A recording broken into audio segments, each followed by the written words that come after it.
feedback forms are provided. Sorry? Kindly fill it and just submit it at the end of the session, and certificates will be issued against the submission of the feedback forms only. And those who have registered for tomorrow's conference are welcome to attend the dinner tonight. It will start at 7 o'clock. So we'll continue the session. Next, we have a session on automated hemoparasite detection.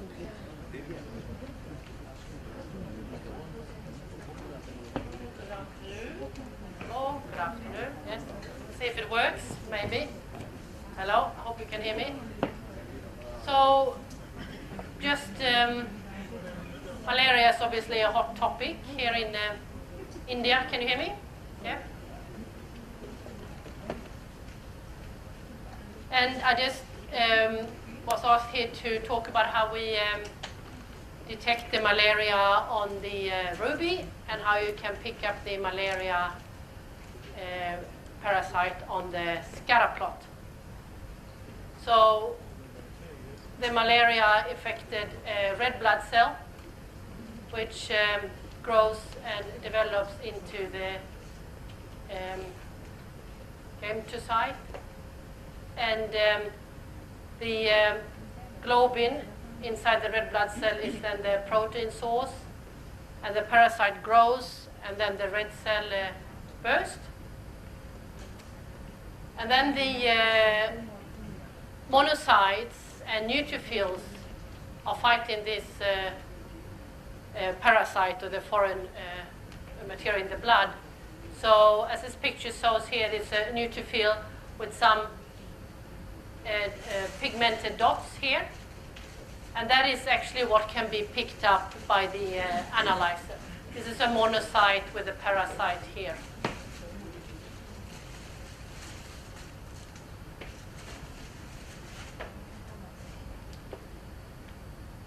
So the way they work, as I kind of briefly spoke about before, we have the 90-degree depolarized, where we separate the eosinophils from the neutrophils.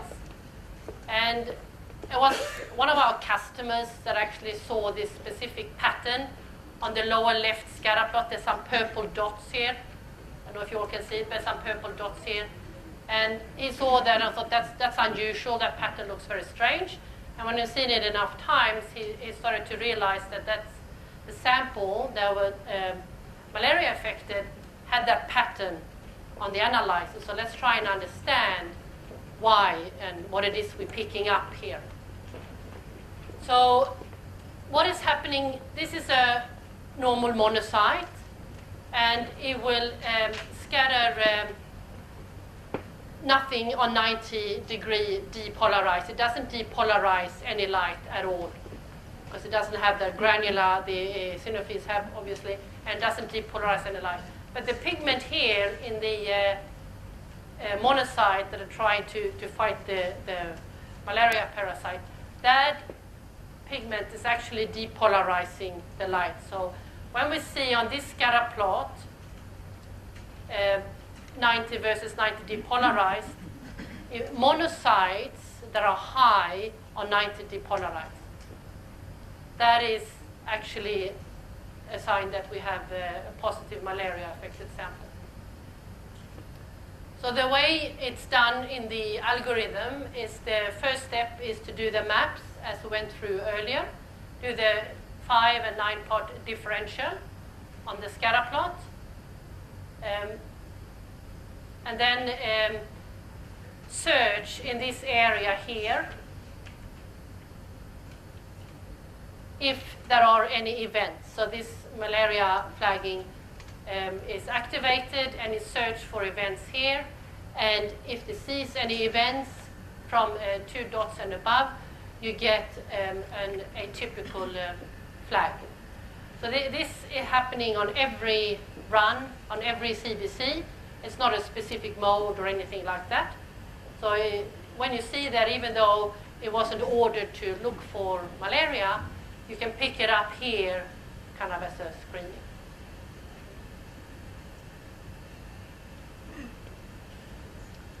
So let's have a look again. So this is a normal sample. So it's the 90 versus 90 depolarized, which is the lobularity and the granularity. So normal sample have no events here. This is on a normal CBC. We do everything optically on the ruby, every count. And then when you see this kind of abnormal scatter plot here, these purple events up here and some here, that's a sign that you have the malaria parasite there. So it's fairly straightforward to pick up, and there will be a flag as well, a typical depolarization. Into the raw data, it will tell you how many events it found in that area. So you can see how severe it is. There was a test that this customer did for us. There were 376 malaria negative patients. There were 8 convalescent malaria patients and 37 malaria positive. And the 0, 1, 2 here, that indicates how many of these purple dots were observed on the scatter plot. So all the malaria negative samples, 3 dots and above, there were no detection at all. So, and then the convalescent malaria, you see here you see a few events, and 3 dots and above, you see a clear number of events here. And the positive one definitely have a lot of events in the malaria area of the scatter plot. So what you can say is if you get the flag and you see there's only 3 little dots, you can be pretty sure that it's a malaria in there and need to do checks for that.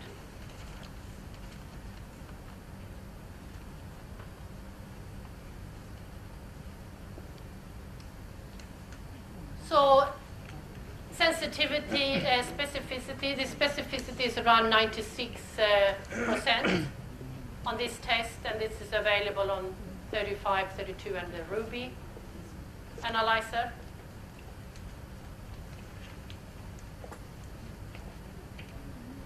So here is another case to see a few dots here. So it's completely separated from the kind of normal scatter plot. And they can't be viewed here. They can only be viewed in this scatter plot, lobularity, granularity. And on the film, there's some small events here, few events here, and also something in the neutrophil. That's the flag you get here, a typical depolarization. And again, it's not a specific mode to run. It comes with every sample when you run a CBC. You get the differential, you get the optical platelets, and you get a screening for the malaria.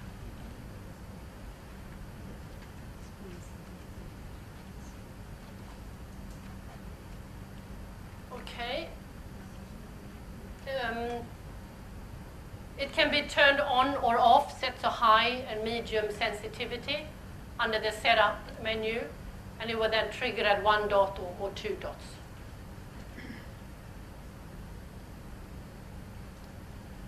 And there's been a couple of papers produced from checking the malaria sensitivity on 32, 35, and Ruby. And it's obviously working quite well. Okay, that was all for this quick presentation. Any questions?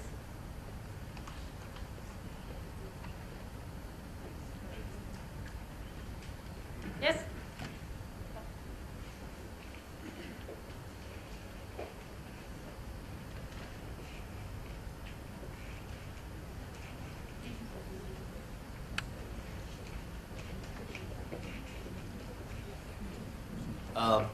That was a very beautiful presentation. What I realized from the presentation is that we're primarily talking about only the white blood cells giving you these atypical depolarizing events. Yes.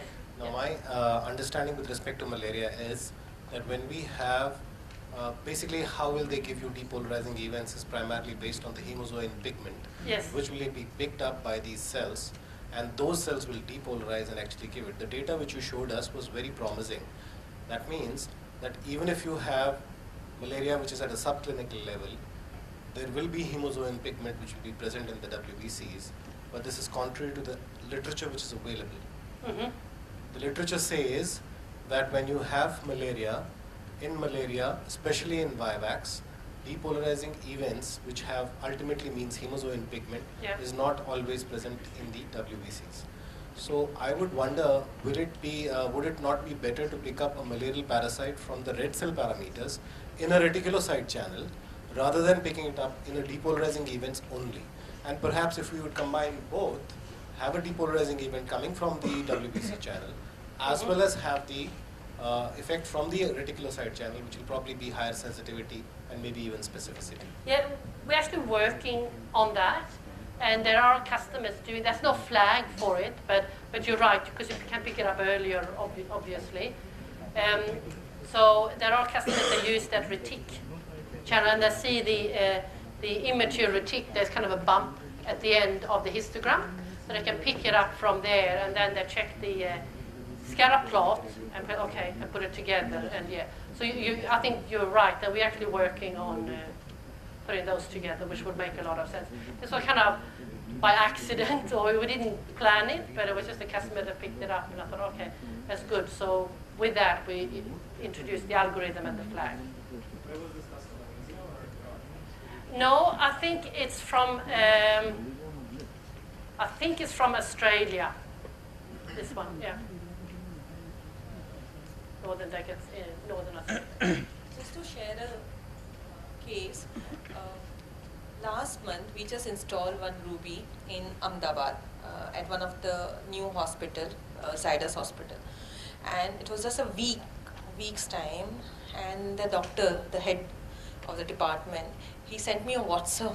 He clicked the photo on his SIM and he sent me a WhatsApp saying, "Look what I found," and it was a malaria positive. And it was not asked for. That's what he sent the details. That it was not asked for. And when he found this, and we had just taken an application training, so it was quite a very fresh for them. And when he found the flag, he went back, he checked the smear, and then he found that it was a malaria positive. So with the kind of a season and the epidemic in India, this really helps a lot. And that's what we are going to monitor now in next 3 months, that how many cases we do pick up in all these installations, and come up with some kind of a combined paper or some kind of an article.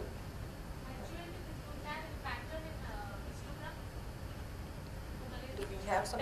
No, we use the scatter. There's no histogram. It's only this scatter plot, but it's pretty. Yeah, because what you're saying is correct, that in the histogram, when you have lymphomonohistogram, we have a very different. We can show a histogram. One of the case you can pick up when we are going to show you the live of Ruby on the intranet. So there are certain histograms which picks up at the lower threshold of the histogram, and there, as you rightly said, we can pick up this kind of a gametocytes and cells with RBC infestations. Yeah. So maybe we can use a combined rule, because we do have a slide annotation, slide review rule. So if we can put a plot with a histogram together, it will become more sensitive and specific. So we can work out on that. any false positives or any conditions that cause false positives? See, in his study here, there was one dot. I don't have the data actually why there were false positives. They had the one dot. There were 14 samples that had one dot, and one sample that had 2 dots that were false positive. I don't actually. Yeah. The dots means one pigment. What is the meaning of one dot? What she's talking about, the dot. If you look at this particular slide, on the right hand, that is the dots which she's talking about. One Now, event is one event is a dot. Now, if I would want to extrapolate, logically, if I have a patient who is, say, for instance, in ICU or any other setting wherein there is a bacteria which is engulfed into such cells, that can give me a dot for sure. Yeah. The only thing is that will it be so resistant that it will still continue to give me a dot consistently again and again in that area would be a question which somebody should actually work on, for sure. And if you look at the plot, this is on a 90 angle depolarized plot. So this pigments which are there in monocytes or neutrophil or white blood cells, if they can depolarize the light, if they have the characteristics like malaria, do they have a characteristics? So when they depolarize the light, they are picked up in this purple region. So this plot is specifically used to separate the neutrophils from eosinophils. And then when these pigments are passing through the flow cell in the hydrodynamic stream, and they depolarize the light. So we really need to, as Sir rightly said, there can be some kind of an interference which can be giving a false flag. But I would say false positive is always good. At least we can have a look at the smear and confirm it. There's no harm in it, seeing 2 or 3 more smears. But this is very important to look out for such patterns. It's used a lot in Malaysia for screening. They pick them up, even though it wasn't asked for check for malaria. So but as you said, some more studies would be, I think, very helpful. Yes, ma'am. Would they show up in the early stages where there are only rings? Very early. Yeah, I doubt. Yeah. Calciparum will still be missed. Exactly. Yeah. No, but based on the granularity or whatever, in the RBC you don't expect to have anything inside the cytoplasm. This is not the RBC. That's the white RBC. cell. I'm saying, if you concentrate on the RBCs, then you That's what I said. If you do it in the RBC channel, you are reticulating. Because where you have a cycle, so it will be lighting up even the parasite. This is the way it's going to light up a particular cycle. If you point it out, you will have a hump-like thing on the I was thinking that if you combine both, it will be wonderful. You probably have very high sensitivity and good specificity. So let me see. So here is from a sapphire where you have that bump, which is from the malaria. Sharp peak. Yes.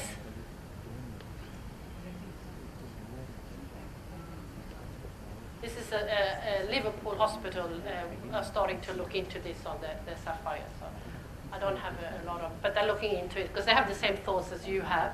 And with the fluorescence retics, you see that bump, and you're kind of looking here, red cells, and these are your retics, green dots, and then you have the kind of tight population there, almost like a gap, where a normal sample would look like this.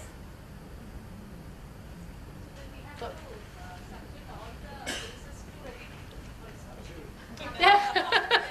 yes. Yeah.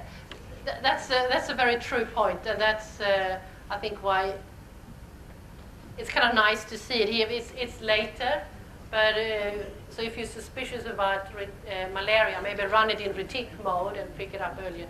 But here is something more like a screening. So yeah, you find it even though you were looking for it. No, but why do you want to go only with retic? Why don't you do it with RBC? See, in a usual RBC channel, you will have your parasite, which is there within the RBC, right? Now you don't have any dye looking at it. RBC cell size will virtually remain the same unless it's a malarial Plasmodium vivax. The cell size is usually on the higher side, right? But based on that, the analyzer is actually not going to put them anywhere. Your graph is still going to come the same way, or maybe there'll be some degree of macrocytosis. It will be marginal, but it does not identify any parasite for you. The only thing which used to be there in some of the analyzers, which she has worked on previously, there'll be a cell debris there, which we would look at, and then we would get some information. And the NRBC channel, you'll have that small little hump there. So there used to be an algorithm which used to follow in that particular case. Now with these kind of analyzers, where you have a lot of, where this is not possible, one, and number two, you have a retic channel which is far more, superior and integrate in that area.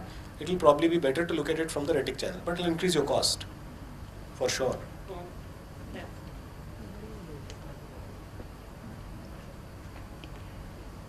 Okay, good discussion. More to come there. Thank you, Marie. Thank you. So, shall we move on to the next topic? Yeah, next we have the quality management and auto validation for hematology analysis.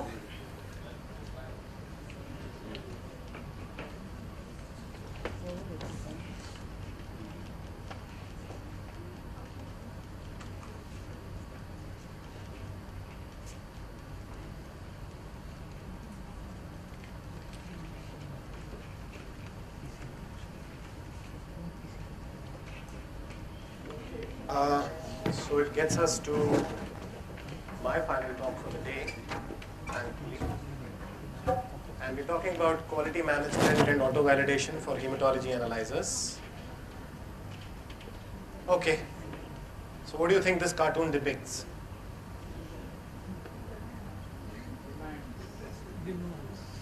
So somebody was talking about, oh wow, endless demand. Somebody was talking about somebody's girlfriend being there. So it's like, who was she? Coulter's girlfriend. So this is like young Coulter, once upon a time when he was younger. And then that's his girlfriend standing on a pedestal and asking him, I want, I want, I want. So many wants. There's a huge big wish list. And the wish list can be endless, can give you a lot of problems. Now, what is the wish list with respect to a patient care that we're talking about? So what does the patient wish? A patient who is in the hospital is always looking at his physician or his clinician and asking him, can you get my test fast? And when the test comes, is this test reliable? I give you an example from my practice in the last 2 days. And the last but not the least, I hope you're not charging me too much. And what is this guy saying? The physician, even though he's so dependent on the lab, for everything that he does, he still says, I hope my lab is giving me the correct result. He always sees you with a question of suspicion.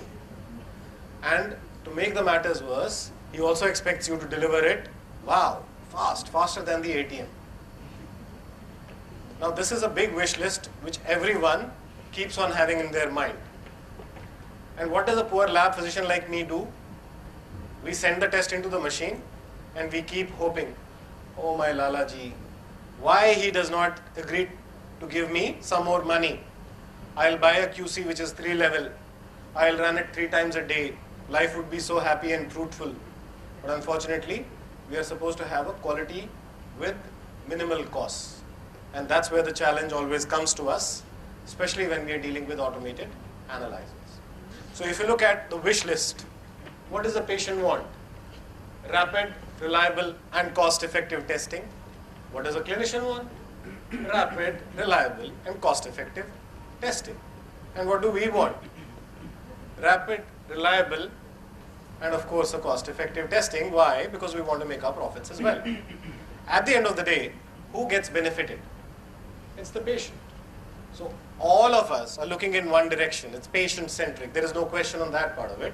And therefore, quality is something which all of us would want to have in our respective labs. Now, when you talk about quality by definition is an ongoing process. It cannot be, there's no end to it. And I'm sure all of us who've gone through accreditation processes, every time your lead assessor will come and tell you only one rhetoric, other than confidentiality and other things. Quality is a continuous journey, and if you have somebody coming from the age group which is beyond 70 years, then you will keep hearing it at least 10 times during the day. Nevertheless, that doesn't matter. So it does affect all the 3 areas of your testing cycle.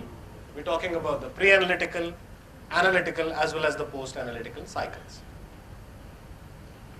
Now, what is the role of the lab? The role of the lab is very critical to good medical practice. We have an ethical obligation to give you accurate and reproducible results.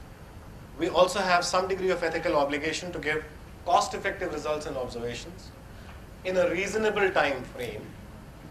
And we also must ensure that not only do we have training and a career growth for ourselves, we also have safe working environment, and we must also have some degree of advancement. What Marie and others were talking just before me was a degree of advancement which we are talking. We're trying to pick up malaria, stuff like that. So keep on innovating and doing some research so that we are able to grow ahead.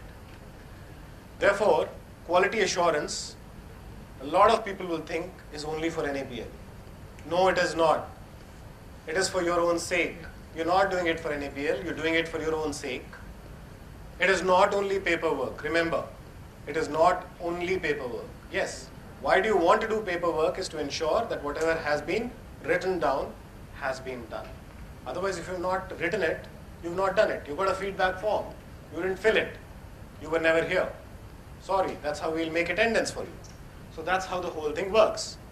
And when you do the quality assurance, you develop the quality assurance system within your laboratories, and then you also ensure that whatever quality you are doing with respect to a daily work, you will make a documentation of that as well. You will also try to choose correct methods. It's not just by obligation that you will go and take any machine and start doing it. You might have to look at the patient population that you're serving and which machine might be most appropriate for you. You have to educate the people, because unless you educate them, they will not be able to give you the desired results. You will also have to make sure that you are handling the samples appropriately and correctly.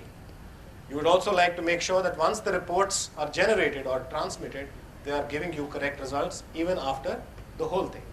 So therefore, the real purpose of quality assurance activities is to determine how correct or incorrect the results emanating from the lab are, and to allow all those people like us who are managing the lab to tell us for our own satisfaction that are we doing our work well or not doing it well. And therefore, quality assurance is for you and not for the lab, for the NABL, for the paperwork alone. Now, there are a lot of things which we use in quality assurance, a lot of terms that we use in quality assurance practices. The foremost is quality assurance. There is a term called quality control, quality management, accuracy, precision, reproducibility, and finally, accreditation. Now, I remember when I used to do my postgraduate course, quality assurance was what? One major question in my paper. That's all it was. And that's how I dealt with it when I was doing my post-graduation. I went down, some senior had written some notes some 20 years back, and I was just mugging that up, vomiting it out on the paper, and passing out. Unfortunately or fortunately, things have moved beyond that, and today, quality assurance is a practice which is expected in every lab, and that is the only way which helps you even at the time when you are in adverse circumstances, when people actually start questioning your credibility. And it's the only assurance program that you go ahead and show it to them and say that I am reliable. Now, I showed you that there is a pre-analytical phase, the analytical phase, and the post-analytical phase. And in all these phases, there are various processes which are involved. So if you look at the pre-analytical phase, sample collection, sample transport, test requisition. You also have to ensure that there are standard conditions which are adhered to. The tourniquet is not tightened and kept tightened always. You know, your posture is important. All these things are extremely important, and most of us do not actually even give heed to what is happening in the pre-analytical area. We were talking so much about platelet clumps, isn't it?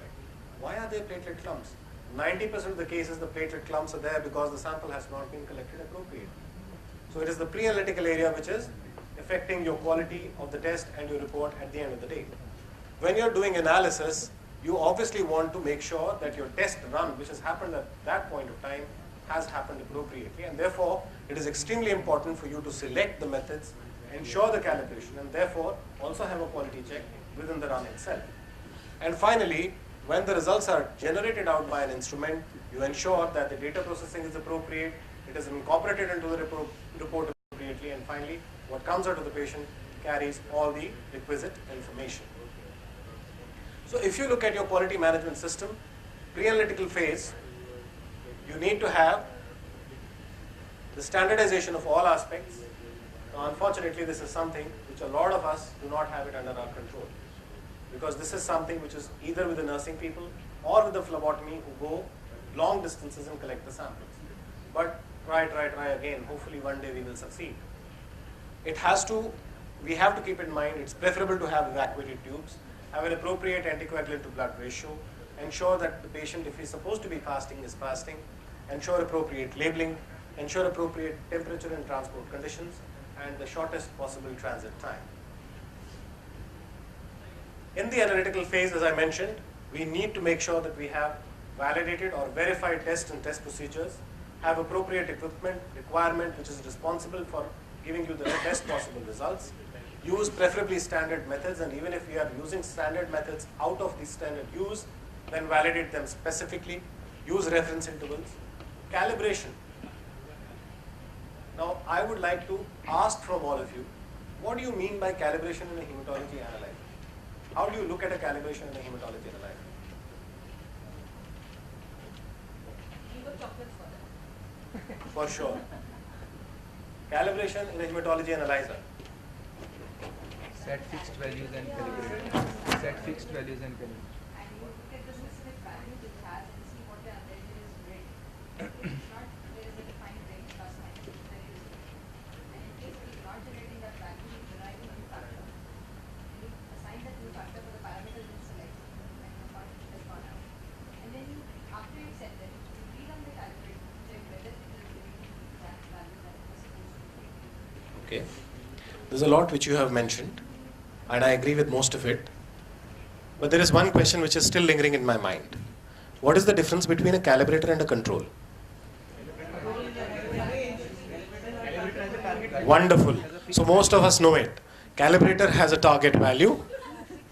Calibrator has a target value, and control has a reference interval. Wonderful. So therefore, when you run a calibrator in a machine, do you always get that target value? Majority of the times you don't get that target value. So you are deviating from the target value, right? And that's where the calibration factors come into place. And then based on those calibration factors, you accept it or you don't accept it, as the way Sonal has described it very nicely. And then she said that you rerun the calibrator, right? You rerun the calibrator. Why do you rerun the calibrator? Okay. Would you like to add something more to it? So how is a calibrator run in a usual hematology analyzer? There will be differences in some analyzers, but in a usual hematology analyzer, the calibrator is run in a calibrator mode. So there is a mode which is the administrator mode or the calibrator mode where the calibrator is run. Now when you have run the calibrator in a calibrator mode, it's an assumption that the calibration factors which have been derived or accepted will automatically get moved on to the sample mode. Okay? So that means when you do a calibration in a hematology analyzer, you are actually doing a calibration in the calibrator mode, but you have to verify it in the sample mode, and that's where her contention of running the calibrator again comes in. Wonderful. So that's a very, very good point which you have said. Chocolate for her for sure for this. The other aspect which you have to remember is, when you do a calibration in a hematology analyzer, fortunately a lot of our hematology analyzers have both the closed modes and the open modes, right? So we know what a closed mode and an open mode is, right? All of us know it? Backbench. I hope I have not made you sleep. Okay, we are awake. Great, wonderful. So there is an open mode and there is a closed mode. And an open mode is a mode where there is a probe which is jutting out and you push the sample into it and it gets sucked up and the rest of the analysis happens. And then there is a closed mode as well, wherein you do not open the lid. You just put in a cassette, it gets pierced, sample is withdrawn, and then the analysis happens, right? Is that clear to all? Yes. So open mode and closed mode, and the calibration has to be done in both the modes. Okay? So there has to be an open mode calibration, there has to be a closed mode calibration, and there has to be a verification of both open and closed mode calibrations. Is that clear? So when you have an audit next time and you get an assessor like Sukesh or me, this is what we look for. So we look for calibration and not only for a certificate of calibration. Certificate, I can make it right away. But the data which is required for this is something which will never be available unless you have actually done this. Alright? And then you do what is called the repeatability and the reproducibility, where you can even use patient samples. Yeah? So that's how the whole calibration system works. So when a calibration in a hematology analyzer is looked for, you're looking at not only the certificate which has been issued by the person who has done the calibration, you're looking at calibrator traceability, you're also looking at calibration in both open and closed modes, you're also looking at calibration after you've done from the calibrator mode in the specimen mode, verification. So calibration verification is an important aspect which we need to look at. Okay? So that part about calibration. Next comes the internal quality control. I'm sure we are dealing with it in detail in subsequent slides. And of course, we need to have the external quality assessment scheme. Now remember, yes? When you do calibration, when you do... It's on, it's on. Hello. It's on. Okay, when you do calibration in open mode, the factor will be changed, but that will it remain only for the open mode? Yeah. Okay. So invariably what happens that your calibrator factor, which is there, will not be very different between the open and the closed modes. Then why do two different modes? Because you just want to verify it. Did you verify it? Did you check it? See, anything that you do, let me tell you, your hematology analyzer per se, if you look at it, is a very robust machine. You will see when you run your controls, your mean, your LJ chart is virtually on the flat line. Then if you look at it that way, do you need to run your controls every day? No. But why do you do it? You do it because you want to prove that it's indeed doing the same thing. So same thing about your calibration between the open and the closed modes. You can just do the closed mode calibration. You may not need to do an open mode calibration at all. But you're trying to prove that even in the open mode, you're getting the same calibration. No, my question is whether the open mode calibration factor will remain in the open mode or it will be used for closed mode also. You will use one single calibration factor. Just one, right? See, we have a different calibration factor for open mode and we have a different calibration factor for closed mode. The reason why you need to do two calibration because even though the dilution chamber, everything is same, the pathway, the needle is different. So there is a slight difference in the way the blood flows through an open mode or through a closed mode. That's the reason we need to do a calibration for both the modes and there are separate factors for closed. However, there is also a back-end factor which is called dilution factor which the user may not be aware of. Users are not supposed to touch it, which only the service team looks at it. So from a user's perspective, you have to do a closed mode and a open mode calibration. And usually it's very, very minimal. The differences are very minimal. It's very, very, very minor. And if you do once you finish one mode calibration, the open mode or whatever the second mode, it's hardly 0.005 difference in the second mode. It would be almost the same. Thank you. Can you use it same calibrator or not use a separate calibrator? Same calibrator. Yeah, calibrator is the same. Which one has to be kept in what? It will be automatically taken up by the machine. You are not anyways going to do anything. The only thing that you have to keep in your mind is that the data is available for both. Because if your data is not available, that means you have not done one, even though you may have. Okay? The other important aspect is how many times should a calibrator be run? Why or 10? Why 5, why 10? It is dependent on that instrument which you are using. It depend on your control value. No, it is not dependent upon instrument. It is not dependent upon the company. If you leave it to the company, they will like to do it only 3 times. Depend on the controls whether you get it right. Why 5? Statistically significant number is 20. To be very honest with you, ideally it is 20 runs that you should do. Ideally, if you go by the statistical analysis and if you take the CLSI guideline H26A, it says it has to be a 20 run method. But the moment you do 20 runs, the calibrator will get exhausted. So that is the only reason why you go down to lesser numbers. Okay? But at least with 10 runs, it should be fine. It shouldn't be a problem. Most of the times you are able to get those 10 runs. I told you what I have seen. That's why I'm taking calibration of a hematology analyzer like the way I'm taking it today. Because I know that this is how it is being done by majority of the companies. Okay? All right.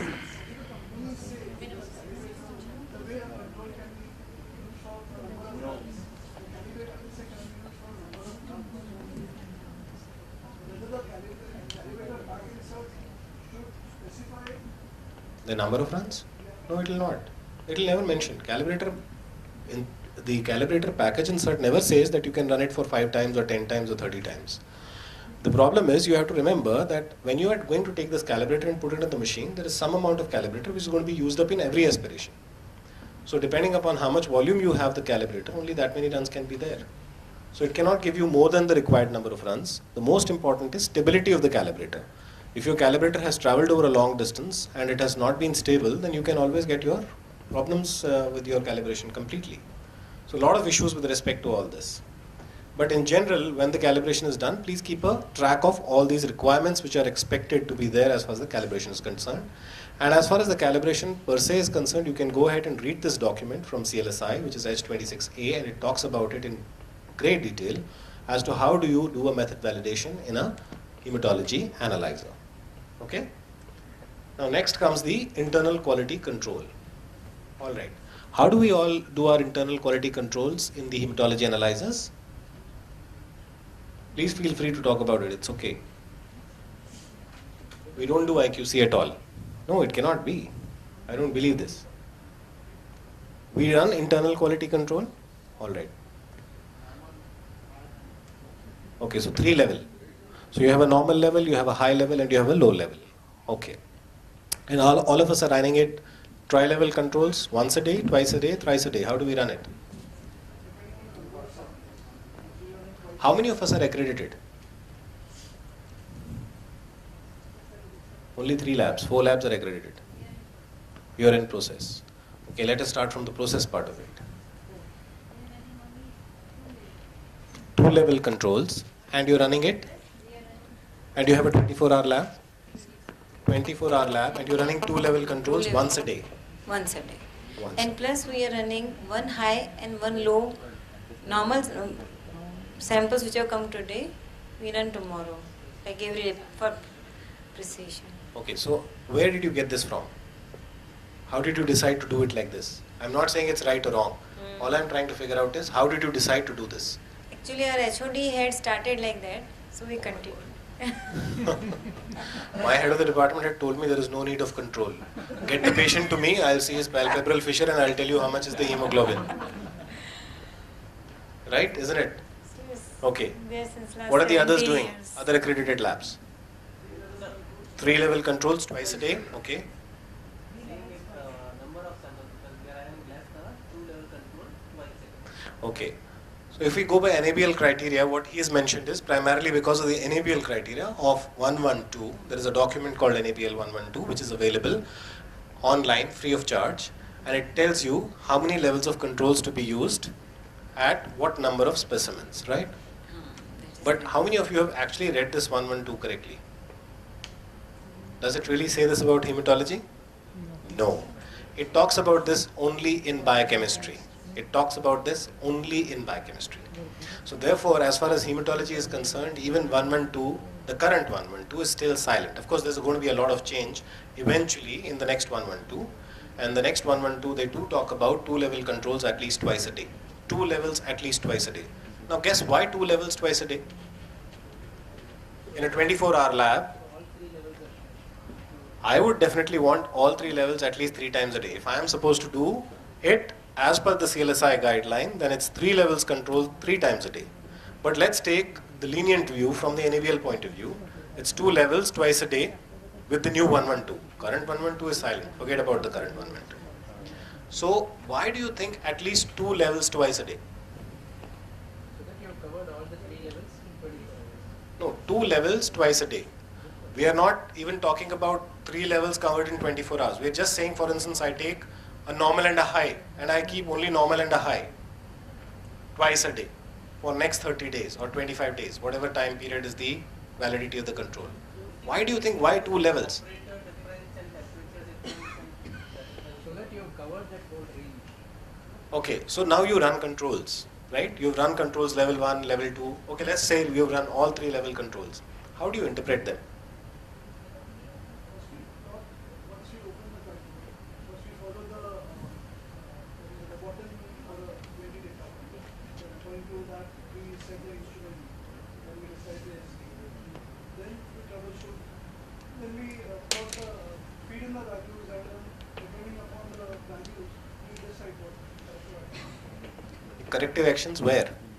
If there is an outlier, How do you get those outliers? we define an instrument and the ST, and then if there is an outlier, once we follow the Westgard. So that's what I wanted as an answer. So you're looking basically for Westgard rules. And as the Westgard rules are to be applied, If you have only one level control, you will never be able to use your Westgard rules at all. It's a useless thing then. So that is why ideally minimum 2 levels should be used. And that is the reason why a 2-level acceptance was given for an NABL 112 to make it bare minimum. I hope you guys have understood what has been the logic behind the whole thing. Because a lot of times people think that people who have defined something on the NABL document have been foolish to decide why they decided that. So there is an argument, there is a discussion, because you want to keep the costs also at the lower side, but at the same time do not want to compromise much on quality. I have used the term much. There will be some degree of compromise for sure. But as far as possible, you're trying to maintain that when you do a quality control check using 2 levels, you're still able to decipher correctly and then give an answer whether you'll go ahead with the run or not. Okay? And this is possible, and it's only possible to use Westgard rules if you have more than 1 level. In a one single level, you may not be able to do justice with Westgard rules. All right? So sir has really very nicely put it the way it should be done. We know that the major issue with the quality control samples for hematology is the short shelf life. They're just about 15 to 21 days, depending upon which company you're buying it from. And as you see towards the 21st day, it gets deteriorated and there is a significant shift and drift. And it's not because your machine has gone awry, it is primarily because the control is now started deteriorating. Because this is nothing but stabilized human blood that you're using as controls. Right? Is that clear? Okay. So as far as the hematology part of it is concerned, does the rule of 10x apply? Westgard rules? I hope all of us are aware about the Westgard rules in general. Do we apply a 10x rule in hematology? No. Because the moment you start applying 10x rule in hematology, every time you will be an outlier towards the end of the cycle. Every time. So 10x rule is one rule which is not applied. Rest other rules are all applied in hematology, at least in this part of the world. Okay. Now, as far as she said that she would like to use the patient sample for assuring quality. Yes, you can. Now, patient samples can be used for assuring quality, provided you have run QC at least once a day, the way you have done it. And then you are taking a previously tested patient sample and rerunning it later in the day, whatever time periods you have specified for it. And generally, it's preferable to cover the entire analytical range. So a low level, a medium, a normal level, and a high level, all 3 kind of samples should ideally be tested at a regular frequency or an interval. Okay? But the best 3-level controls 3 times a day. If you can afford it, please do it. Okay? And there is also another thing which you must remember is you would like to also look at comparison of previous values, which anyways the QC data which is coming from the analyzers nowadays is being done on its own. This is from the Coulter analyzer where we have the control data, and from that control data you have a fall of the data points in a specific place. Now look at the hemoglobin control data here. It's all on one side of the mean virtually, but that's where 20 data points have to come, and then you will reassign the mean and everything will become perfectly alright. So this is another thing which one remembers, and this is from the Sysmex instruments of different parameters which are there. This is another instrument, BC6800, Mindray. Alright.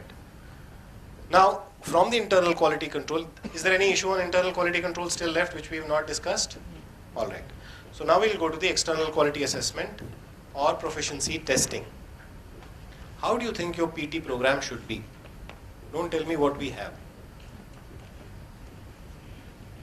How should it be? It's not necessary. Frequency may be 3 monthly, that doesn't matter.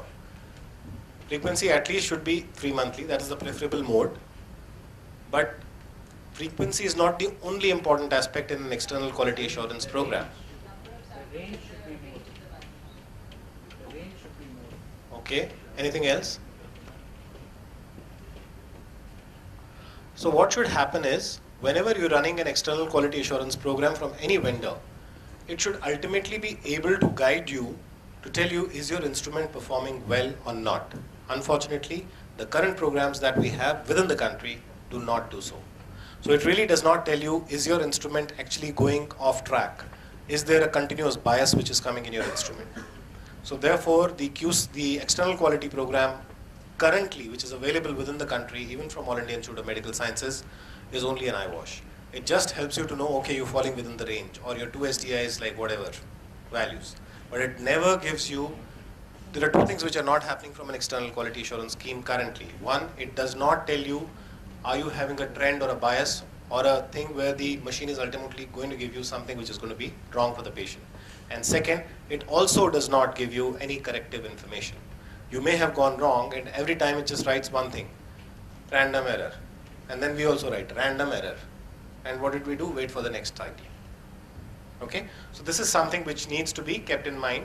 Ideally, the best system is that we need to apply for a proficiency testing which will give you a detailed involvement of your machine with respect to the rest of the peer and help you out in that. Fortunately, a lot of hematology analyzer companies are actually using your data from the QCs to give you your information as to how your machine is working vis-a-vis rest of the analyzers throughout the globe. And that's a very, very good system to look at. So your vendor, whosoever your vendor is, you should try and get in touch with that person and tell them that do they have something like that, and if they have, try to get adopted in that, in addition to whatever you're doing. Second thing, if you can afford, get into a QC program or an EQA program wherein you get the information with respect to the hematology analyzer that you're using currently. So there are many available in the market, not that I'm trying to actually sell them here, but like for instance, this is from RCPA, and it also gives you the exact information, where exactly are you falling, what should you do, what is your trend, how will you go ahead and look at your analyzer again, and with each cycle, it keeps telling you about this information. And then it also gives you a differential on the blood film also, it also gives you on that. There could be an argument, we have it already in our place, why should we? Yeah, you may not. But then this is something which is important. Remember, what do we achieve by doing the quality practices? We are standardizing all the functions of the laboratory. We are monitoring the quality of the laboratory. We are identifying any problems which come up and correcting them at appropriate times. We of course are meeting the accrediting body requirements. And most importantly, we are developing what is called the quality culture within your employees, within the people who are working within the lab. And that ensures that with each passing day, your results are always going to get better and better and better, and having less and less deviations. Now there is another thing which I need to talk about, and this is something which is my favorite now, because this is something which I always wanted, and I always thought, if I do this, I'll get an NC. Now I can't get an NC, because now the standard itself tells you, go ahead and do it. So what does the standard tell you? The standard tells you, you can automatically select and report the results out. Yeah? What does this mean? I don't lose my job though. I still have my job intact, but at the same time I get my rubbish out, just as the way I thought about slide review criteria. Okay? Now, this is to be done as per this CLSI guideline. So there's a guideline with respect to auto verification of clinical laboratory results. This is Auto 10A. This is a guideline called Auto 10A, and this is something which I would highly recommend for everyone to go through before they get into the mode of doing an auto validation or auto approval of the results. Now, whenever you do such an activity in your laboratory, there are issues, huge number of issues from different quarters which you have to address. First is expectations. I have a lot of expectations. I'm wanting to complete a project in a specific period of time, but I need to have focus. And if I'm not focused, I'll never be able to achieve what I'm trying to achieve. And I also have to give adequate time. If I do not give adequate time, then probably what I'm going to create is a mess. So it's better that we all look at it from that angle. What's very important is a lot of your technical staff and doctors would have gotten into a mode where they are happy with what they're doing. They wouldn't want to change. All of us have a low appetite for change. We would like to be in our cozy little corners and not even move. But then this is something which we need to do, and therefore it will help you reduce your burden. Of course, as I told you, a lot of us have job security concerns, including your technical staff. They will think, oh my God, now he's adopting this, that means I am not going to get one more technician in the lab. And a lot of people, including your seniors, always keep questioning. Software, I mean, you have to be very careful. God knows what is going to come out of it, you know. And that again is something which is a big challenge. Now, having said that, it doesn't stop there. You also have a lot of vendor issues with respect to this.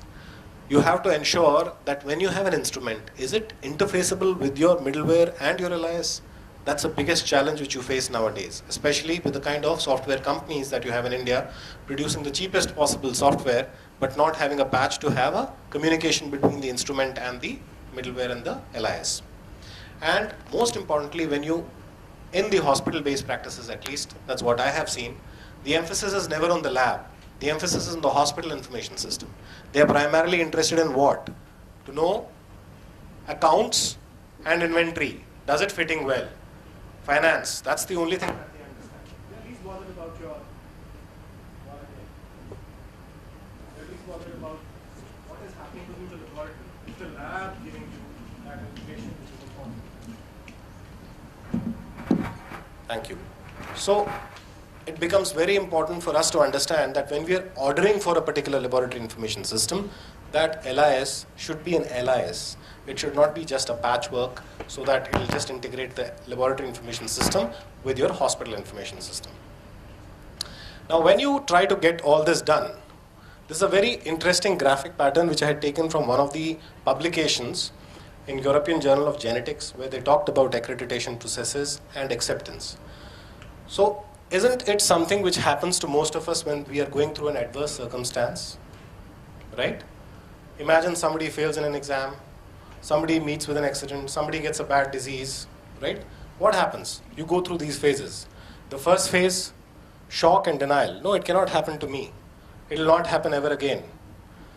Anger. Why couldn't I do something about it? I should have stopped it. Then finally you start negotiating. Okay, let me do something about it. You get into a depressive mode because it doesn't seem to be working very well. Then you start testing it and trying to see, is it working? Maybe it will work. Then you start becoming optimistic and it starts getting accepted in your system. Believe me, this is the system when it applies to your auto-validation system also. Or any new thing that you're going to introduce, whether in your real life or in your laboratory. These are the phases which all of us go through, and your staff is not immune to these kind of emotions at all. So this is something which you will have to deal with. But when you're integrating the auto-validation system in your system, you always have to follow this, which is like Pdca cycle. So you plan, you do it, you check it, and you act. And you again plan, again do, again check, and again act. And keep on moving this cycle, and only then the quality keeps improving. Now, how does it really work? Again, this is a cartoon which I have taken from the CLSI guideline, and this talks about information. So you have to take information from the pre-analytical area and information from the analytical area. Then you have something called an auto-verification engine, or the middleware, where the whole thing is going to be working out. And thankfully, a lot of hematology analyzer manufacturing companies are now coming with their own middlewares, which helps you to integrate this thing within an auto-verification system. And then finally, post-analytically, it tells you whether you have to have a auto-release of the result or a manual intervention where you would actually look at the smear or maybe do some other investigations. Now, a usual system is that you have to have developed an algorithm for auto-verification, and then there is an input data. Based on your statement, it decides whether it's within that limit or not. If not, it will move to the next level. If yes, it will go to the statement 2, and based on those algorithmic statements, you are able to auto-verify or not auto-verify. And this is a usual way, the way I actually put it there. Clinical laboratory reporting system. In the analytical phase, you find the test. If there is a biological plausibility which the system actually adopts, you can release the report. Otherwise, you will go through analytical variables of analytical performance, evaluate by the physician. If not plausible, then you will have maybe a critical alert or even discussion with the clinician. Now, what I was asked in one of the meetings was, when you do an auto-validated report, who will sign this? So somebody has to answer it from the audience now. No? There has to be a trust in the system. No. Person who is verifying that auto-validation report. Absolutely. This is the person who has developed this system and has verified that this system is working. It will be his name which will go on the report. So to start with, in my lab, I said, since I have done it, only my name will go on the reports wherever they are auto-validated, because all of you are very scared. You know, there may be a wrong report which is going out and it's going by their name. And then they'll be worried about it, that there can be medical legal implications. Now in this case, because I developed the algorithm, I said in all the reports only my name will go, and touch wood, thankfully, so far, nothing has happened. And I hope this is how it will remain. But I'll have to again do the Pdca cycle. I'll again have to replan, recheck, reanalyze, and then keep on having the analysis again and again. So what's the take home? Auto-verification and validation is possible with modern analyzers. Thankfully, a lot of hematology analyzers companies are giving you middleware systems. You can negotiate it right from the upfront. I hope Abbott people are not listening to me. The ability to auto-verify is very high, and you can, almost 70% of your results can get auto-verified if a proper algorithm has been developed. It helps you to increase your productivity. It helps you to reduce your turnaround time. It reduces your manual review. It also reduces your further investigations at times. You may not need to do it. You can have a paperless environment. Of course, this is a dream that I have. I don't know which year I'll be able to do it. You may also ensure that they'll be adding capacity without adding your manpower. This is music to your lalaji, and reduces the opportunity for errors. And of course, you will have a standardized sample data and workflow. With that, and I'll end my talk. Thank you very much. I hope it was helpful. Any questions? Yes. Absolutely. Okay, if you're an accredited laboratory, in an accredited laboratory, you're accredited against ISO 15189 2012, and there is a clause 5.10, and based on that, you have to have it. No questions on that.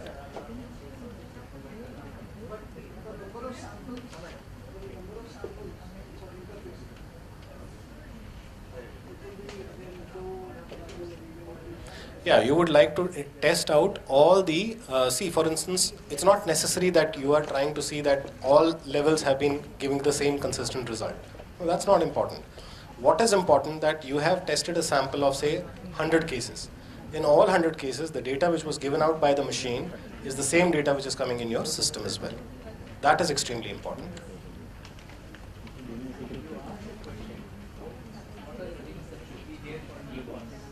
Yeah.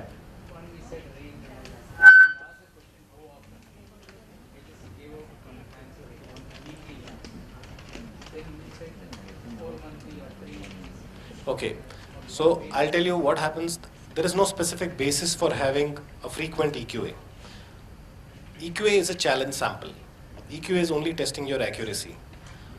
IQC is not a challenge sample. It is testing your precision, right?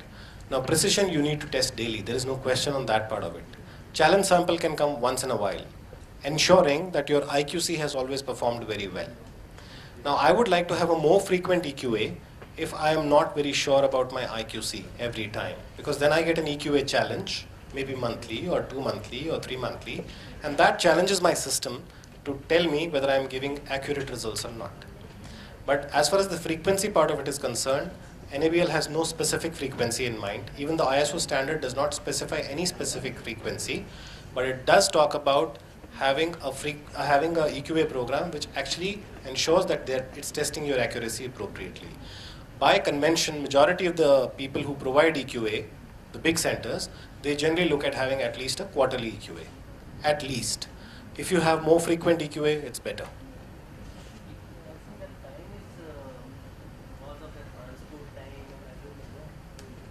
Yeah, you need to analyze also, no? Yeah, I mean, if you look at Biorad or something, they'll give you the whole year's 12 samples, and then your technician would forget to put those samples in the refrigerator, and then you will run that sample, and then it'll give you wrong results, and then you will talk to Biorad people, and they'll tell you, okay, we'll send you another sample, and then you'll rerun the sample, and then you will give those results. What's the point of doing that? I would rather do an EQA sample which is coming to me every 3 months.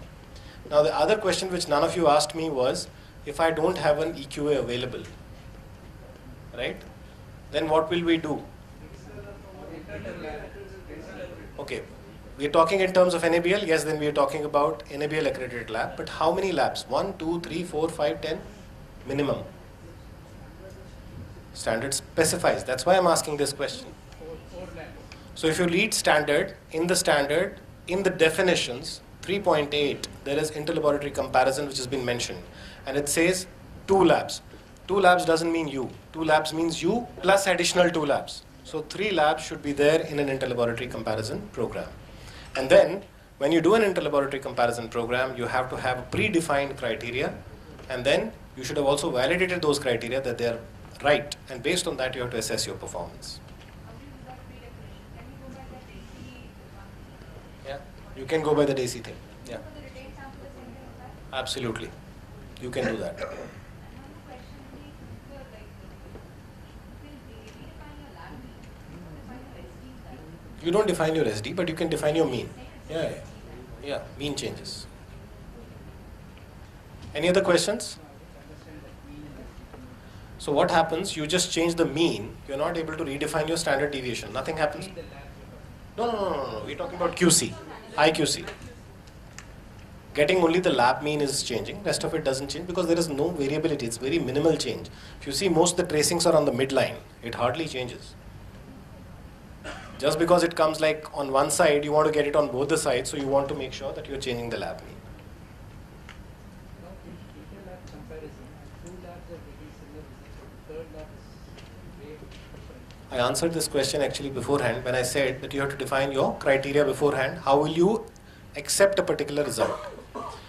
So there are different ways of doing it. One is like you make one lab as a nodal lab. Okay, that lab is like whatever results come from there, that's sacrosanct. That's Bhagwan ka Ashirwad. Now I have to follow that. That's not the right way of doing it. The other way is you decide how much of a deviation from each other will you be accepting. And based on that you can define a percentage, you can define an SDI. There are various methodologies there to adopt it, but these criteria have to be predefined. You cannot get a deviation and then decide, okay, now I'll base it on this. Any other questions? Yes, sir. Is there any difference of running an EQI sample without the knowledge of the staff and with... Oh, you are supposed to run it just like a normal sample. Even the staff should not actually know about it, which most of us don't do. The staff knows it very well. They ensure that the machine is beautifully washed up nicely, background is cleared beautifully, and then this sample is processed very nicely, specifically like a VIP, red carpet, and then finally run, and then the results are given to you. First they will run control and then Yeah, they'll do everything possible. The red carpet treatment. But that's how the world is. Thankfully, in fact, if you read the standard, it's very interesting to read the standard. At one point in the standard, it says about the EQA samples, and it says, when you have sent the results, only after will you talk to other people. So that means people all across the globe are doing this. It's not only restricted to countries like India where people say that ye log chor hain. Sare chor hain. Everybody across the globe is doing this kind of an activity, and therefore it had to be mentioned in an international standard, for God's sake. Come on. Unbelievable, isn't it?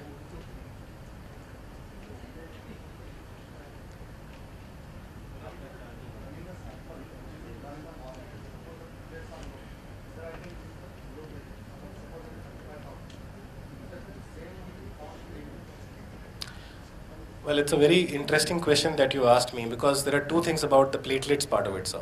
One, over a period of time, the platelets swell up and they will lyse. So you may not get exactly the same platelet count in the evening. And you've opened a big Pandora's box by asking me a sample which has got a low platelet count. Low platelet count on an impedance-based counting anyways has a very high coefficient of variation. And the moment you're going to run it from morning till evening, again you're going to get a lot of variability. So you're going to be actually challenging yourself and in understanding how you're going to compare the results, because it's going to be very difficult. I would rather run a sample which is having a normal or a high count in the morning, in the evenings, and then see if it is giving me a retained sample. See, another important aspect which you need to understand is, why are you running a retained sample? You're running a retained sample primarily to check your storage conditions. You're not really running it as a QC material. You get my point? So therefore the intent also has to be clear in your mind why you're running it. Now she wants to run it as a QC material. So that is where she has to decide what sample will she run. And she has to prove it to herself first, that the sample that she's running as a QC material is giving her the results that she's intending to. Low platelet count samples can be a big challenge, and I would not really recommend that.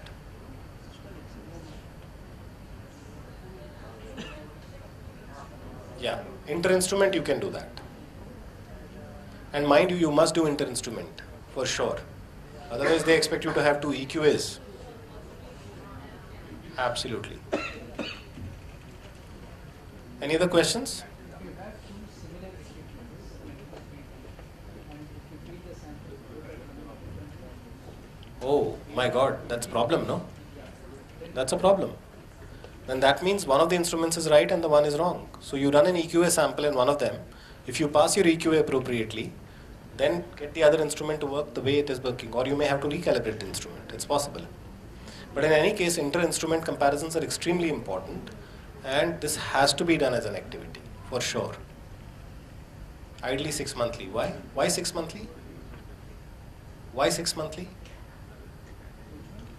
I said that inter-instrument verification needs to be done once 6 monthly. Why did I say once 6 monthly? No, I'm asking you, it's not required. You do it only once in 6 months. Why once in 6 months? Standard doesn't say that. So what are you trying to do? You're harmonizing two instruments. You do a calibration of an instrument every 6 months. So after every calibration or a major preventive maintenance, you will need to reharmonize the instruments. As simple as that. You do not need to do it monthly, daily. It's not required. And if the company says that yearly calibration is required, then? As far as the instrument, as far as the NABL 112 is concerned, it expects 6 monthly calibration. Okay? So you'll do 6 monthly calibration. So we are supposed to be following accrediting body. So if your accrediting body says 6 monthly, you have to do 6 monthly. If your accrediting body says once in 3 years, do it once in 3 years. I have no problems.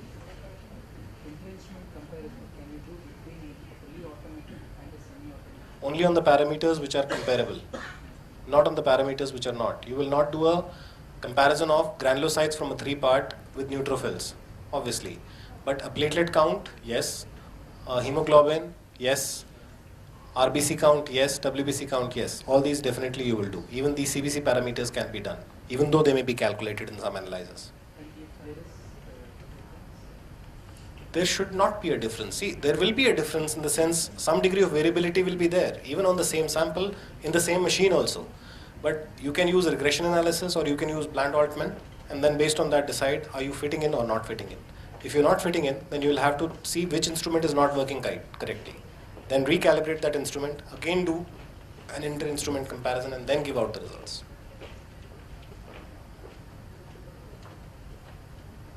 So any other questions? Wonderful. Thank you very much.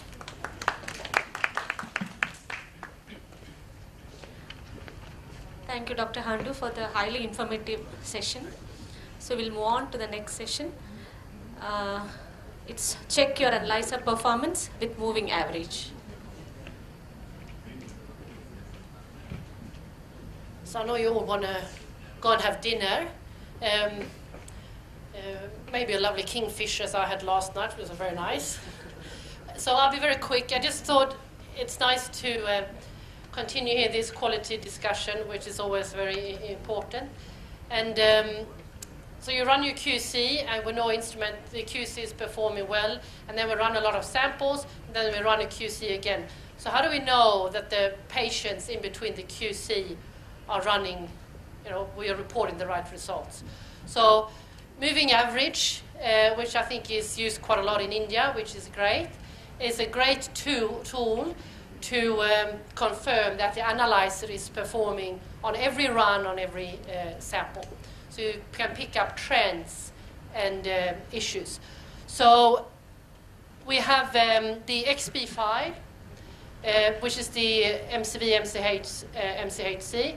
Then we have the white cell, red cell, and reticulocyte programs, which can also be very helpful from a quality point of view. So we want to finish early. I'm going to skip the XP file because I think you all know that, and I believe you're all using that.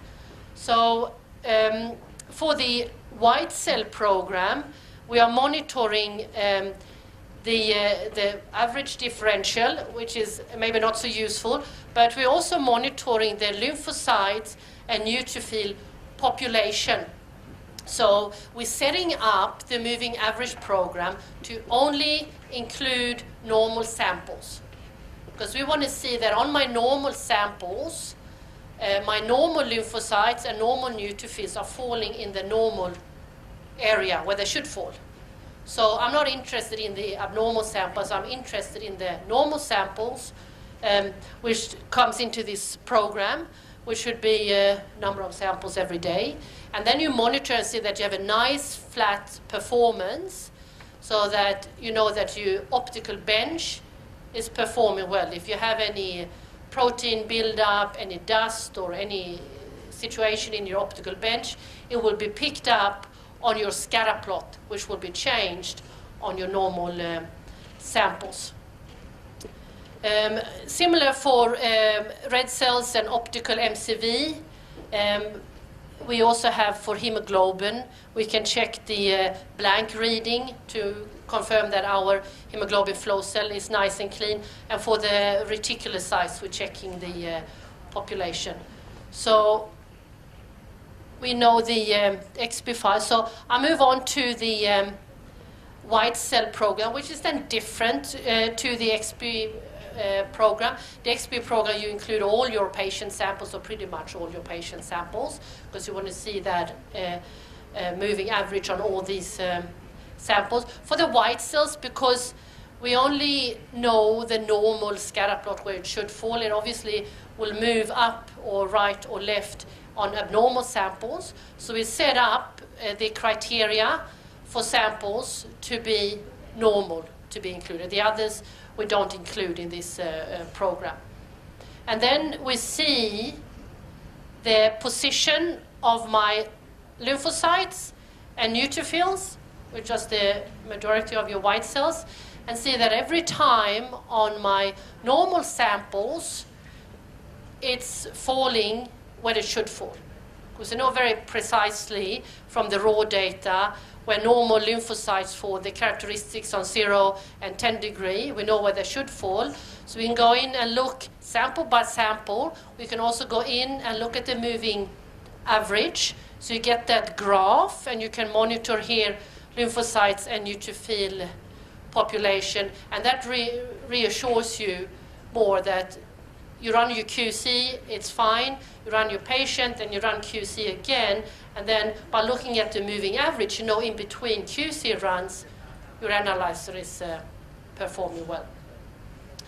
So for the white cell, we're monitoring lymphocytes and neutrophil for the 4 angles, 0, 10, and 90 and 90 depolarized. There's an angle here between neutrophil and eosinophils. But it gives you a nice, confident data that your optical bench is nice and clean and performing well. So you should get pretty flat. This is from our training instruments, so it had some tough life. But it's you should have pretty much a straight line on all your normal samples. And again, you set it up so when it trends out, you get a warning. It will say WBC moving average program out, 1 out, 2 out, and then you need to find out why it's moved up, because something changed. And you probably would also notice that you have more flagging on your samples, and you look in the microscope and it's normal, or you may even have false positive. False negative. Yeah. Okay, so that's for the white cell program. On the wrong one. For the red cell program, we use that to monitor the optical bench again for red cells and platelet, and also as a very good troubleshooting tool for your XP file.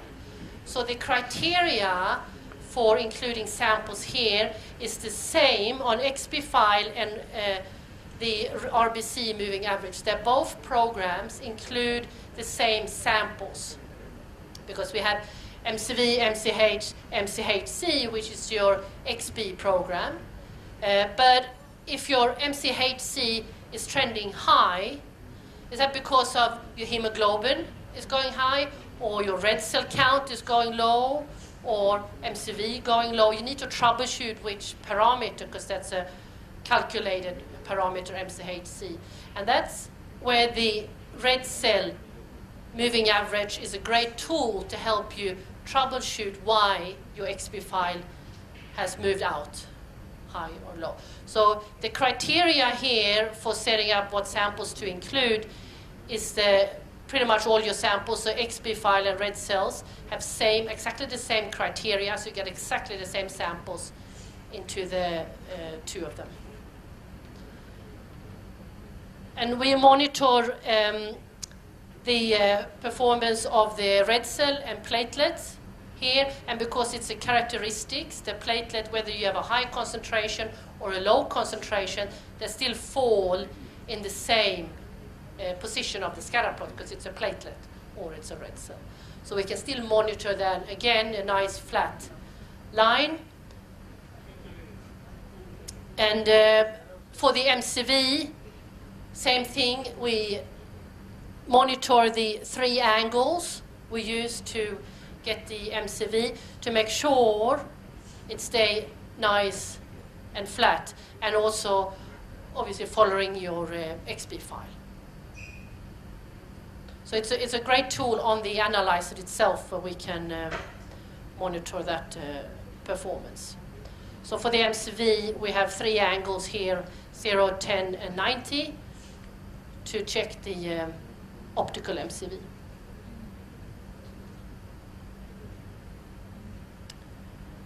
The other parameter which also is interesting under the red cell moving average program is your hemoglobin sample and hemoglobin reference. Hemoglobin reference is then your blank reading. So when measure hemoglobin, you do a blank reading on clear reagent, a diluent or something, and then you do a reading on your sample, blood and reagent, and then the difference in light absorbance is your hemoglobin. So if your hemoglobin flow cell is getting dirty, that blank reading or reference reading is going to drop because there is some protein buildup or something else blocking the light or absorbing the light.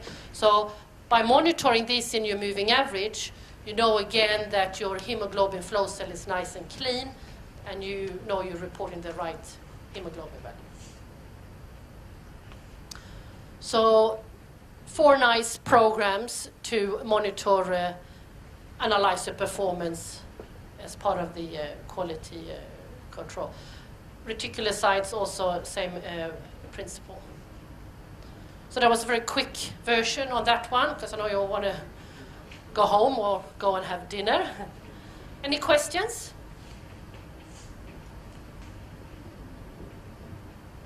Background errors. Like, Background error. yeah, you were telling that it has to be clean and when you use some solution inside. What is the solution that is being used when you go and start and get a 0, 0 value for hemoglobin 0? So when you run background, you run on just clean reagents. So for it's normally a diluent for your red cell and platelet counting, and then you have a hemoglobin lyse and some white cell reagents. So it's different reagents for different cups. But let me go back to hemoglobin here. So this, every time you measure hemoglobin, at least on our analysis, there is a blank reading, which is called blank reading or reference reading, and then you do your sample reading. And then you compare the difference in light absorbance, and that's how you get your hemoglobin value for that patient. I think that's how all of them do, right? Yeah.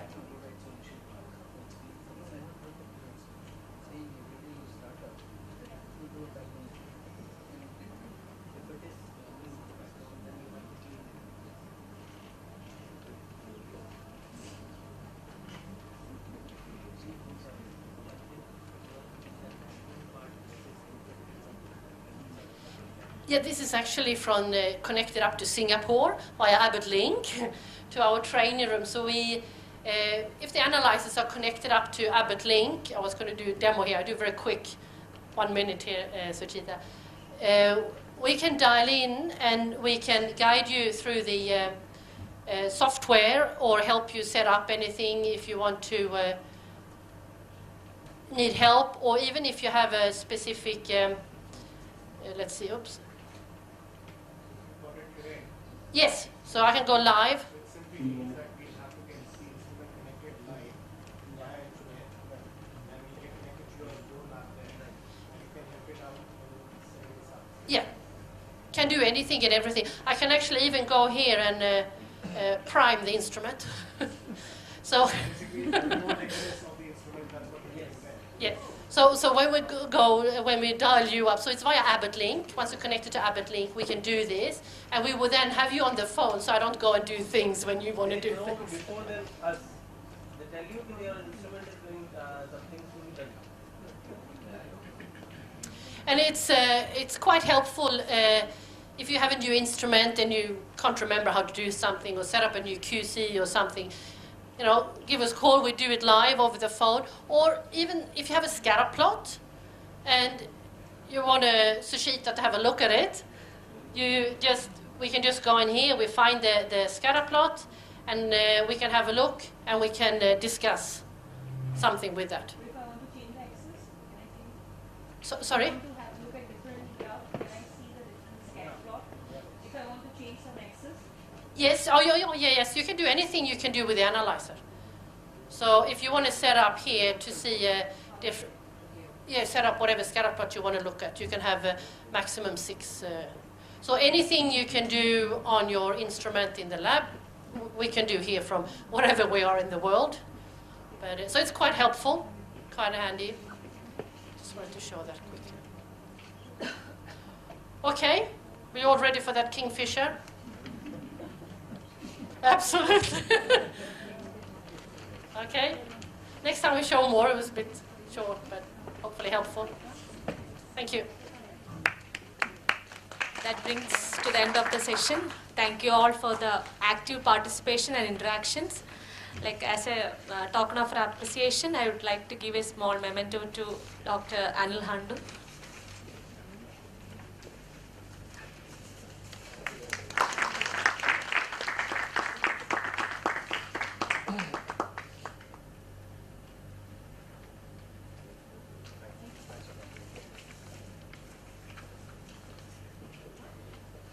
So you all are ready to break the signs and symbols of histograms and scatograms. Okay, let's move back home and train on it. Thank you all. So please give the feedback forms and collect the certificates.